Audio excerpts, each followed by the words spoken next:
केंद्र सरकार ने ऐसी उम्मीद जताई है कि 21 नवंबर के बाद दिल्ली में प्रदूषण कुछ कम हो सकता है, क्योंकि मौसम विभाग का ऐसा अनुमान है।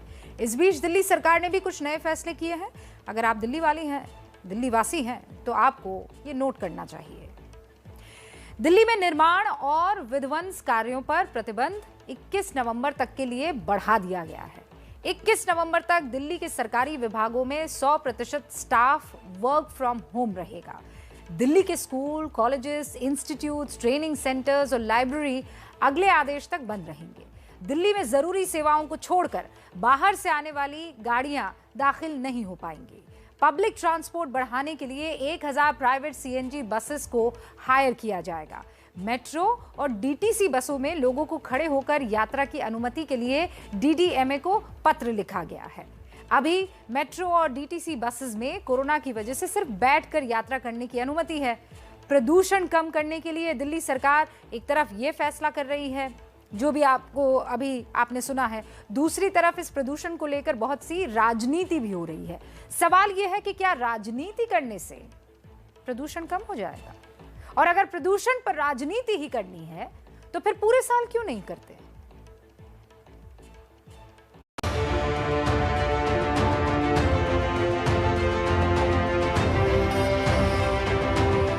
बंधुगण, आज कोई राजनीतिक पीसी नहीं है। यह जो प्रेस कॉन्फ्रेंस है, ये राजनीति से ओतप्रोत नहीं है। आज स्वास्थ्य संबंधित पीसी है। हर जगह एडवर्टाइजमेंट और काम कुछ भी नहीं है। आप ये देख सकते हैं। क्या हम सब मिलकर बिना राजनीति किए प्रदूषण को कम कर सकते हैं? इस पर चर्चा होनी चाहिए। इस विषय पे चर्चा होनी चाहिए कि कितनी आमदनी हुई, कितना पैसा प्रदूषण पे खर्च हुआ, पराली पे कितना पैसा खर्च हुआ और कितना इनके एडवर्टाइजमेंट पे खर्च हुआ। इस पर चिंता होना चाहिए। जब नेता ये कहे कि राजनीति नहीं कर रहा हूं, तो समझ लीजिए कि वो सिर्फ राजनीति कर रहा है। बीजेपी के प्रवक्ता संबित पात्रा आए तो थे प्रदूषण पर गैर राजनीतिक ज्ञान देने के लिए, लेकिन अपनी 28 मिनट की प्रेस कॉन्फ्रेंस में सिर्फ राजनीति करते रहे। वो ये बताने आए थे कि कैसे पराली पर बायो डिकम्पोजर डालने का केजरीवाल सरकार ने करोड़ों रुपए का प्रचार किया। केजरीवाल जी ने कहा कि दिल्ली में सेंसस 2011 के अंतर्गत जो जमीन एग्रीकल्चरल लैंड है वो 30,000 हेक्टर है। उसमें से 800 हेक्टर में स्प्रे किया गया है bio decomposer solution free of cost. और कितने किसानों को इससे बेनिफिट मिला? 310 किसानों। ये जो बायो डिकम्पोजर है, केमिकल है, उस पे कितना खर्चा हुआ? ये कैप्सूल खरीदा अरविंद केजरीवाल जी ने। कितने में? 40,000 रुपए, ₹40,000। आरटीआई करता था, उसने आरटीआई लिखा डीआईपी को। क्या यह सत्य है कि सरकार ने खेतों की पराली को कंपोस्ट के बदले जाने के संबंध में विज्ञापन दिए? यदि हां, तो इन विज्ञापनों पे खर्चे की राशि क्या है, जरा बताएं। तो अरविंद केजरीवाल जी की सरकार ने इसमें आरटीआई का जवाब दिया। लोगों की सुरक्षा हेतु इस नई तकनीक के बारे में जागरूकता के लिए दिल्ली सरकार की ओर से विज्ञापन जारी किए गए थे, जिस पर 15 करोड़ 80 लाख 36,828 रुपए खर्च किया गया। बीजेपी के राजनीतिक आरोपों पर जवाब देने के लिए दिल्ली के पर्यावरण मंत्री गोपाल राय आए। बोले कि हम प्रचार नहीं, काम करते हैं। 40,000 रुपए का काम किया और 16 करोड़ रुपए का एडवर्टाइजमेंट किया। ये देख सकते हैं, हर जगह एडवर्टाइजमेंट और काम कुछ भी नहीं। पब्लिसिटी पे नहीं, हम ग्राउंड पे काम करते हैं। और ग्राउंड पे जब काम करते हैं तो लोगों को बेचैनी होती है। हमने ग्राउंड पर जाकर के छिड़काव किया। उसका जो रिपोर्ट आई वो हमने एयर क्वालिटी मैनेजमेंट कमीशन को सौंपी पेटिशन। उन्होंने कहा, जो आप कह रहे हो, उन्होंने कहा इसलिए थर्ड पार्टी ऑडिट कराओ। अब वो उनकी संस्था है, उनकी जल शक्ति की संस्था से हमने ऑडिट कराया। आप पूछो कि ऑडिट वाली संस्था उन्होंने गलत रिपोर्ट दिया है क्या? रिपोर्ट उन्हीं की है, उन्हीं की एजेंसी है, वो रिपोर्ट उन्हीं को सौंप दी गई है। बीजेपी ने दिल्ली के मुख्यमंत्री पर सवाल उठाया तो दिल्ली के सीएम की टीम इस डिबेट में यूपी के सीएम को घसीट लाई। गोपाल राय बोले, बीजेपी को आम आदमी पार्टी का बढ़ना हजम नहीं हो रहा। पूरे दिल्ली के अंदर योगी जी की होर्डिंग लगी हुई है। संबित पात्रा जी को कभी दिखा? उत्तर प्रदेश के मुख्यमंत्री हैं, होर्डिंग पूरे दिल्ली में पट्टी होती, कभी दिखा उनको? उनकी प्रॉब्लम ये नहीं है। उनकी प्रॉब्लम ये है, वो अलग प्रॉब्लम है कि आम आदमी पार्टी फैल कैसे रही है। इन दो बड़े राजनीतिक दलों का ये वाक युद्ध तो आपने देख लिया।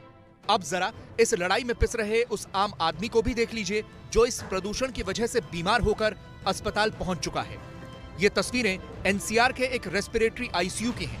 चंद्रप्रकाश, राहुल और रश्मि जैसे दर्जनों लोग इस वक्त वेंटिलेटर पर हैं। प्रदूषण के हमले के बाद इनके फेफड़ों को मशीनों के जरिए सांस देनी पड़ रही है। जब से पॉल्यूशन बढ़ा है, खास करके दिल्ली एनसीआर में स्मोक जब से बढ़ा है, तब से हमारे जो पेशेंट की जो भर्ती की दर है और खास करके इमरजेंसी में और रेस्पिरेटरी आईसीयू में लगभग 25 से 30% बढ़ गई है। हम मानते हैं कि इस समय एक इमरजेंसी कंडीशन क्रिएट हो गई है। प्रदूषण की वजह से लोग अपने घरों से इस तरह के आईसीयूज में पहुंच रहे हैं, लेकिन सवाल ये है कि आखिर इस प्रदूषण को रोकने के जो जिम्मेदार लोग हैं वो क्या कर रहे हैं। प्रदूषण पर नियंत्रण करने के लिए सरकार की एक संस्था है जिसका नाम है केंद्रीय प्रदूषण नियंत्रण बोर्ड। इसका काम है प्रदूषण रोकने के उपाय खोजना और प्रदूषण फैलाने वालों को पकड़ना। लेकिन जब देश की राजधानी और एनसीआर की इतनी बड़ी आबादी प्रदूषण से जूझ रही हो तो ये बोर्ड क्या कर रहा है, ये जानने के लिए हम केंद्रीय प्रदूषण नियंत्रण बोर्ड के हेडक्वार्टर पहुंचे। दिल्ली एनसीआर में प्रदूषण के लिए कौन जिम्मेदार है, इस बात को समझने के लिए केंद्रीय प्रदूषण बोर्ड से बात करना जरूरी था। हमने इस दफ्तर के कई अफसरों से संपर्क किया, लेकिन कोई भी हमसे कैमरे पर बात करने के लिए तैयार नहीं हुआ।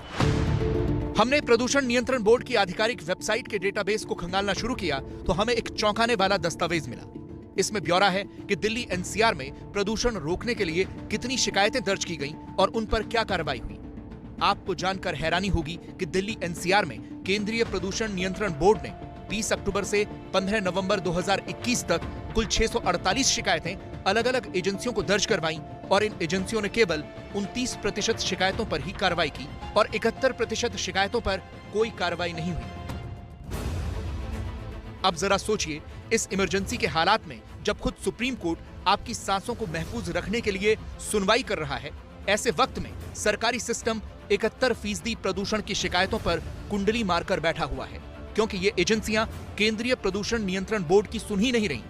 कुछ और आंकड़े देखिए। केंद्रीय प्रदूषण नियंत्रण बोर्ड यानी सीपीसीबी की 87% शिकायतों पर नॉर्थ दिल्ली एमसीडी ने कार्रवाई नहीं की। साउथ दिल्ली एमसीडी ने भी 82% शिकायतों पर कोई एक्शन नहीं लिया। सीपीडब्ल्यूडी ने तो 100% शिकायतों पर कोई एक्शन नहीं लिया। नोएडा प्रशासन ने भी 77% मामलों में कोई कार्रवाई नहीं की।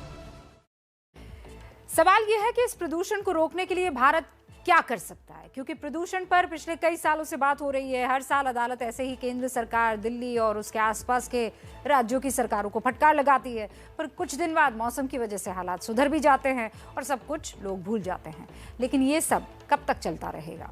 भारत चाहे तो चीन से प्रदूषण कम करने के तरीके सीख सकता है, और सच में देखिए वहां के बदलाव को।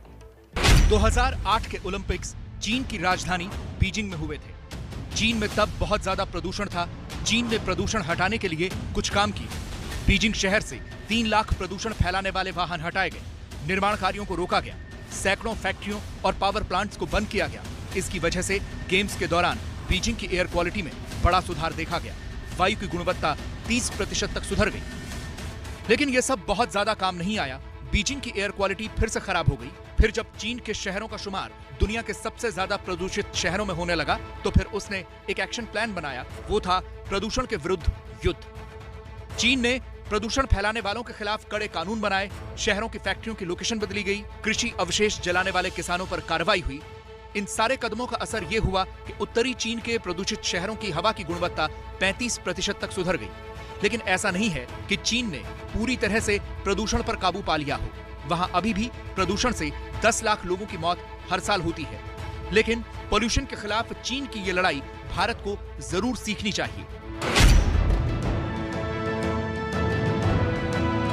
नवंबर आते ही दिल्ली में प्रदूषण पर चर्चा शुरू हो जाती है। सुप्रीम कोर्ट में भी दिल्ली और एनसीआर के प्रदूषण पर आज सुनवाई हुई और अदालत ने केंद्र सरकार के इस सुझाव को मान लिया कि दिल्ली एनसीआर प्रदूषण मामले पर कोई आदेश देने से पहले कोर्ट 21 नवंबर तक का इंतजार करे, क्योंकि केंद्र का कहना है कि 21 नवंबर के बाद हालात में सुधार हो सकता है।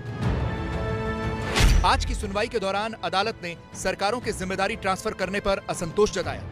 Chief justice NV Ramana, justice DY Chandrachud और जस्टिस सूर्यकांत की बेंच ने कहा, यहाँ 7 स्टार सुविधा में बैठे लोग किसानों पर जिम्मा डालना चाहते हैं। क्या उन्हें पता है कि औसत किसान की जमीन का आकार क्या है? क्या वो खर्च उठा सकते हैं? कोर्ट ने कहा, पंजाब सरकार ये कह रही है कि उसने पराली जलाने वाले किसानों के खेत में पानी छिड़ककर उसे बुझा दिया, लेकिन किसानों की मदद कौन करेगा? उन्हें गेहूं बोने के लिए खेत तैयार करने के लिए सिर्फ 15 से 20 दिन का समय मिलता है। बेंच ने हरियाणा सरकार को भी फटकार लगाते हुए कहा, आप कह रहे हैं कि एनसीआर में पड़ने वाले 4 जिलों में वर्क फ्रॉम होम का आदेश दिया गया है। क्या आप दावा कर सकते हैं कि अब वहां गाड़ियां नहीं चल रही हैं? आपने लोगों को उनकी मर्जी से काम करने की छूट दे रखी है। सुनवाई के दौरान केंद्र के लिए पेश सॉलिसिटर जनरल तुषार मेहता ने अपने दफ्तरों को बंद करने से मना कर दिया।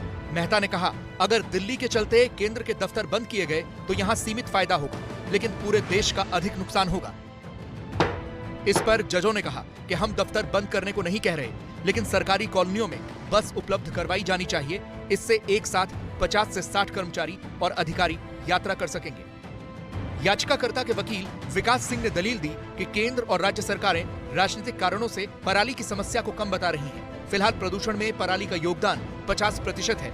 दिल्ली गैस चैम्बर बनी हुई है।